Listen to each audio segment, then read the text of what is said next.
Hello guys, आज का topic है प्रोपेंसिटी टू सेव। पिछले वीडियो में आपने पढ़ा था प्रोपेंसिटी टू कंज्यूम के बारे में।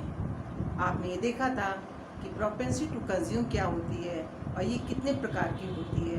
2 प्रकार की होती है, average propensity to consume and marginal propensity to consume. आज के वीडियो में हम आपके साथ ये डिस्कस करेंगे कि what is propensity to save and ये कितने प्रकार की होती है, इसके बारे में आज आपको बताएंगे। एक बात आप लोग ध्यान से सुन लीजिए, अमीर व्यक्ति वो नहीं होता है जो कि उपभोग पर ज़्यादा व्यय करे, बल्कि अमीर व्यक्ति वो बन जाता है जो कि सेव ज़्यादा करता है। तो आज इसीलिए हमने ये टॉपिक चुना है, प्रोपेंसिटी टू सेव। समाज में 2 प्रकार के व्यक्ति होते हैं। एक और वो व्यक्ति होते हैं जो आय बढ़ने पर अपने उपभोग को बढ़ाते जाते हैं और बचत को उतना नहीं बढ़ाते हैं। दूसरी ओर समाज में वो व्यक्ति होते हैं जो कि आय बढ़ने के साथ साथ अपनी सेविंग्स को बढ़ाते हैं। सेविंग्स को बढ़ाकर वो अमीर बनना चाहते हैं, क्योंकि ये जो सेविंग है, इसी सेविंग को इन्वेस्ट करके वो और अधिक लाभ कमाते हैं, जिसकी वजह से उनकी कुल आय में वृद्धि हो सकती है और वो पहले से ज़्यादा अमीर बन सकते हैं। क्योंकि माइक्रो इकोनॉमिक्स एक थ्योरी पेपर है, इसलिए अब हम इस टॉपिक पर थ्योरी पर ही विचार करेंगे, यानी कि प्रोपेंसिटी टू सेव क्या होती है और ये कितने प्रकार की होती है। जिस प्रकार से प्रोपेंसिटी टू कंज्यूम का मतलब था कि व्यक्ति में उपभोग करने की कितनी आदत होती है, कुछ ज़्यादा उपभोग करते हैं, कुछ कम उपभोग करते हैं, इसी को कहते हैं प्रोपेंसिटी टू कंज्यूम। इसी प्रकार से समाज में 2 प्रकार के व्यक्ति होते हैं। कुछ ऐसे होते हैं जो कि उपभोग ज़्यादा करते हैं, बचत कम करते हैं और आय बढ़ने के साथ साथ अपनी बचत में कोई विशेष वृद्धि नहीं करते हैं। यानी कि प्रोपेंसिटी टू कंज्यूम भी अलग अलग होती है, किसी की ज़्यादा होती है, किसी की कम होती है। प्रोपेंसिटी टू कंज्यूम का मतलब है, प्रोपेंसिटी टू सेव का मतलब है कि saving is function of Y, यानी कि व्यक्ति कितनी बचत करेगा ये उसकी आय से प्रभावित होता है। और ये प्रोपेंसिटी टू सेव 2 प्रकार की होती है, average propensity to consume and marginal propensity to save, average propensity to save and marginal propensity to save. Average propensity to save क्या होती है, अब आपको हम ये बताने चाह रहे हैं। आय और बचत का संबंध APC कहलाता है। कोई व्यक्ति अपनी आय का जितना प्रतिशत बचत करता है वो APS होती है, यानी APS is function of APS is equal to function of S upon Y।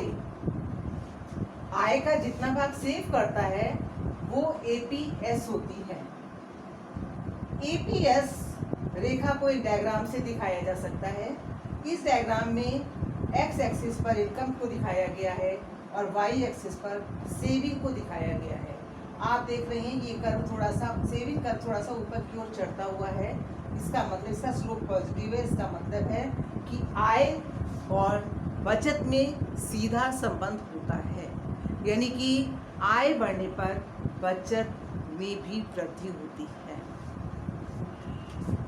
आय का जितना भाग बचत की जाती है, मान लीजिए कोई व्यक्ति अपनी आय का 20% सेव करता है, तो उसकी APS कितनी होगी? 20% होगी। Y इज इक्वल, Y बराबर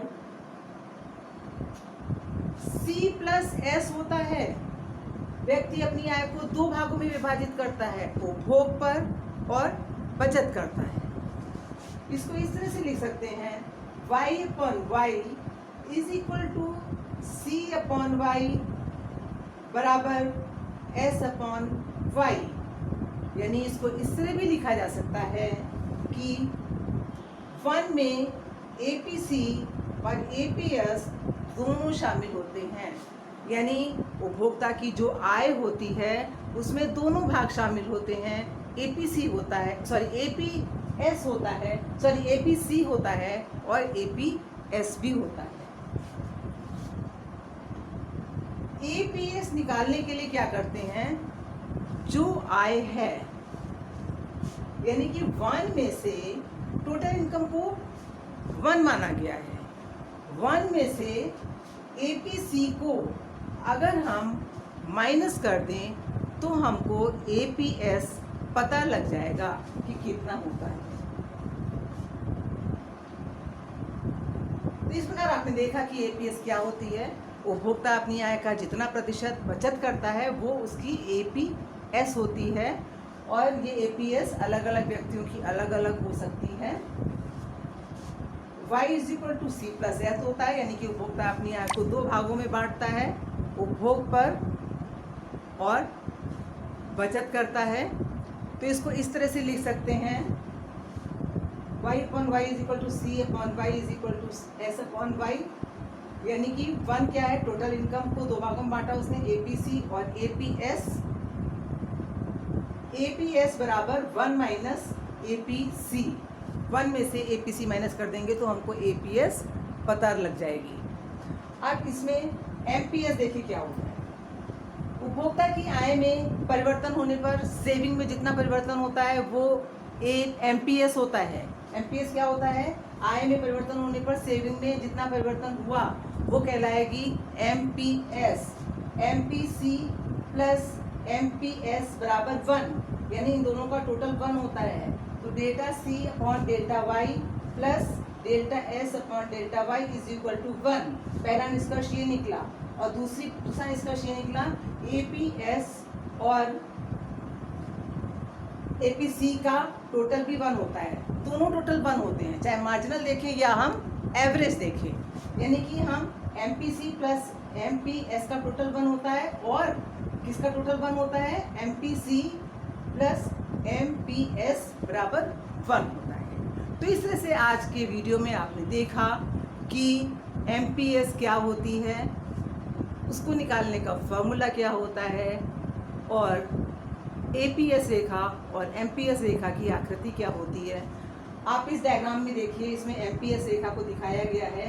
ये रेखा ऊपर की ओर चढ़ती हुई है, इससे पता लग रहा है कि आय में परिवर्तन होने पर, आय में वृद्धि होने पर सेविंग में वृद्धि हो रही है, लेकिन सेविंग में वृद्धि थोड़ी मात्रा में हो रही है। इससे ये पता लगता है एमपीएस इज लेस देन 1। आज के वीडियो में इतना ही।